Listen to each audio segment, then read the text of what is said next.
बिस्मिल्लाहिर्रहमानिर्रहीम। अस्सलाम वालेकुम dear student, my name is Mohammad Ashfaq Nizami. और आज का जो हमारा टॉपिक है वो है measurement of charge to mass value of an electron.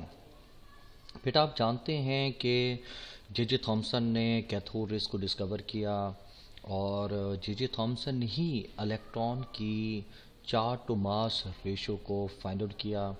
और वो जो चार्ज टू मास रेशो है वो कितनी होती है, 1.7588 मल्टीप्लाइड बाय 10⁻11 कूलम्स पर केजी होती है। तो ये चार्ज टू मास वैल्यू कैसे फाइंड आउट की गई, उसके लिए एक एक्सपेरिमेंट परफॉर्म किया गया था जो कि एक ख़ास तरह के अपरेटस के अंदर परफॉर्म किया गया था।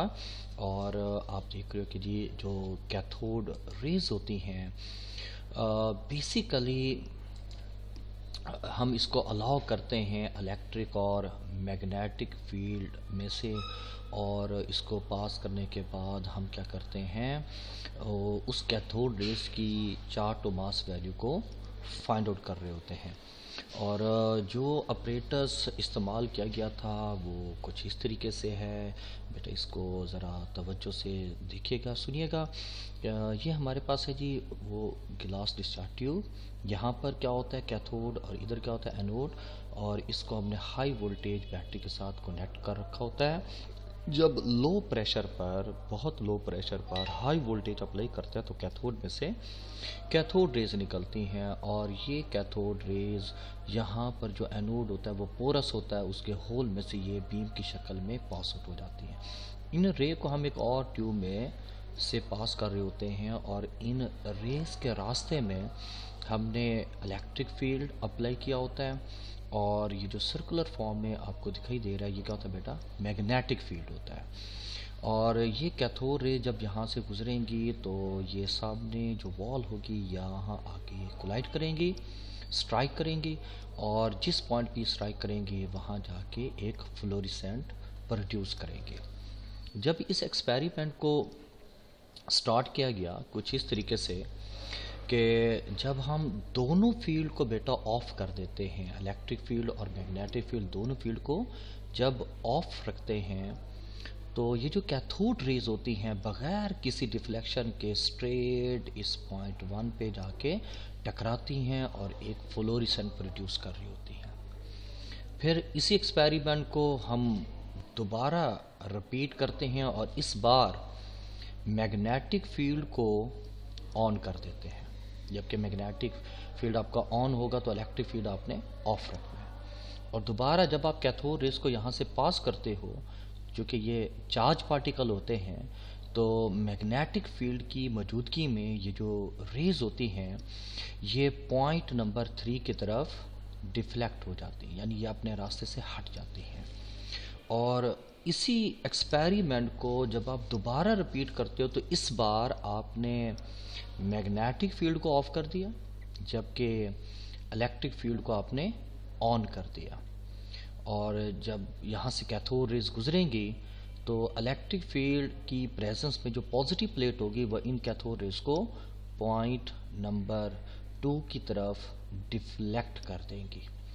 तो यहाँ जो फ्लोरेसेंट क्रिएट होगा वो इस बात का प्रूफ होगा कि इन कैथोड रेज के अंदर डिफ्लेक्शन हो रही है, और ये इस पॉइंट पर इसलिए डिफ्लेक्ट हो रही हैं क्योंकि इनको पॉजिटिव प्लेट अपनी तरफ खींच रही होती है। और अगर इसी चीज़ को यहाँ वाली डायग्राम में देखें तो ये आई थिंक ज़्यादा प्रोमिनेंट, ज़्यादा क्लियर होना शुरू हो जाता है। आप देख रहे हो बेटा ये कैथोड है, ये क्या है जी एनोड है।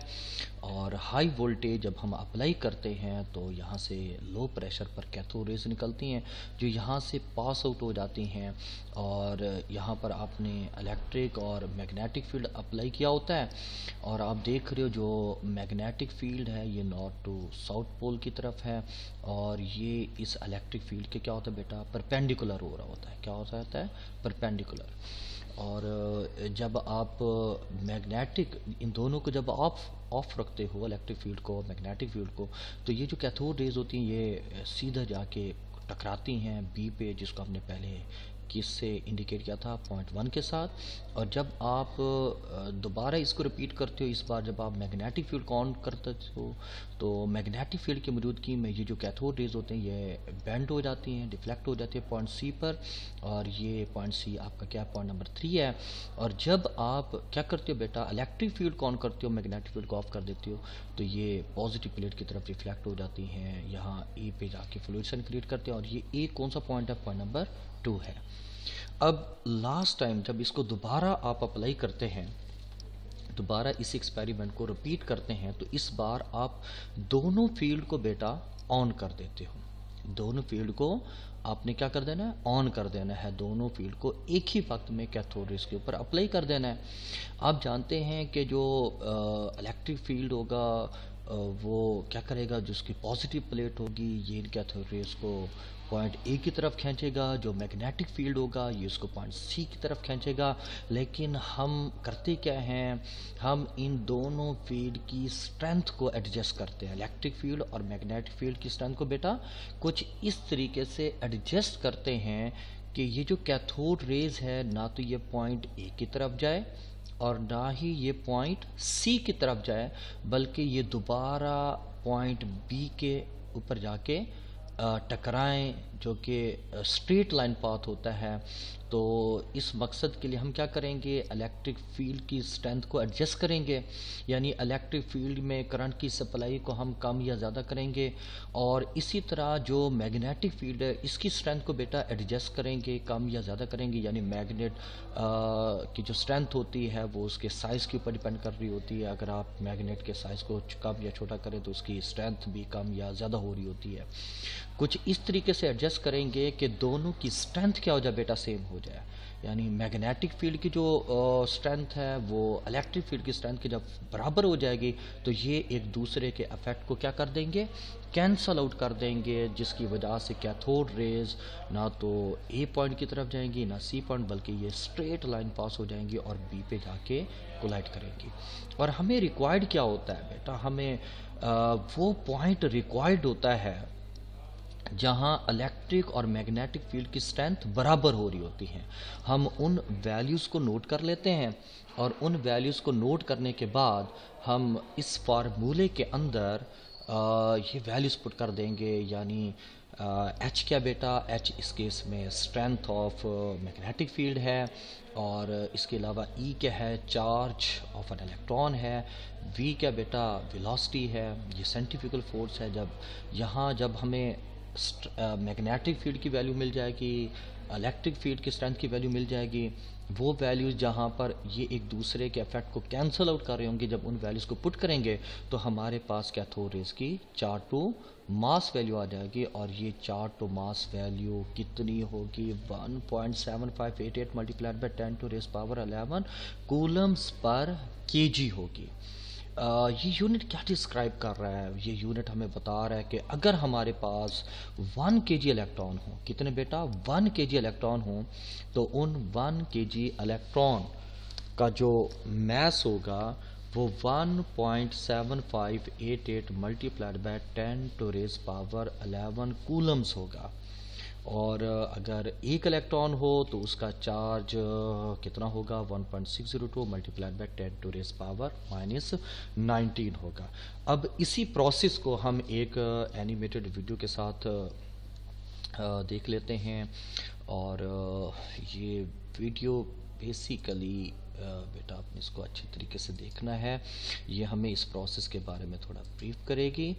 आपको शुरू में बता दिया गया था कि charge to mass value cathode rays की फाइंड आउट की थी जे थॉमसन ने, और उसने जो एक्सपेरिमेंट परफॉर्म किया था वो डिस्चार्ज ट्यूब के अंदर, कैथोड रेज ट्यूब के अंदर परफॉर्म किया था।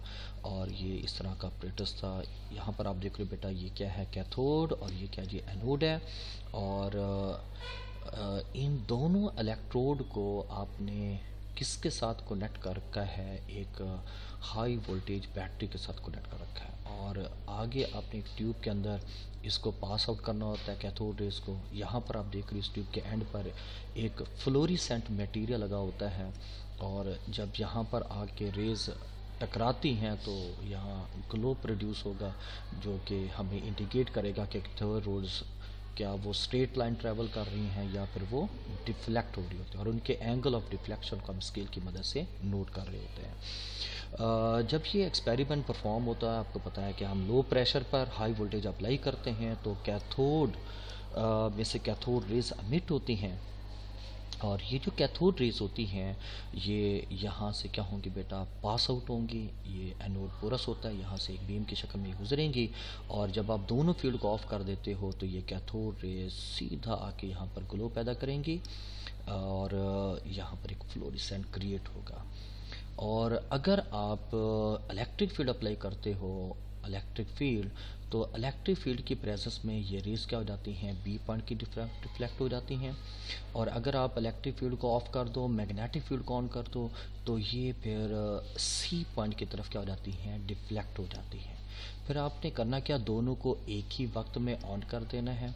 तो इलेक्ट्रिक फील्ड इसको अपनी तरफ खींचेगा, मैग्नेटिक फील्ड इसको अपनी तरफ खींचेगा, लेकिन आपने इन दोनों की स्ट्रेंथ को इस तरीके से एडजस्ट करना है कि ना तो ये बी की तरफ जाए ना ये सी की तरफ, बल्कि ये सीधा दोबारा ए पे जाके कोलाइड करें।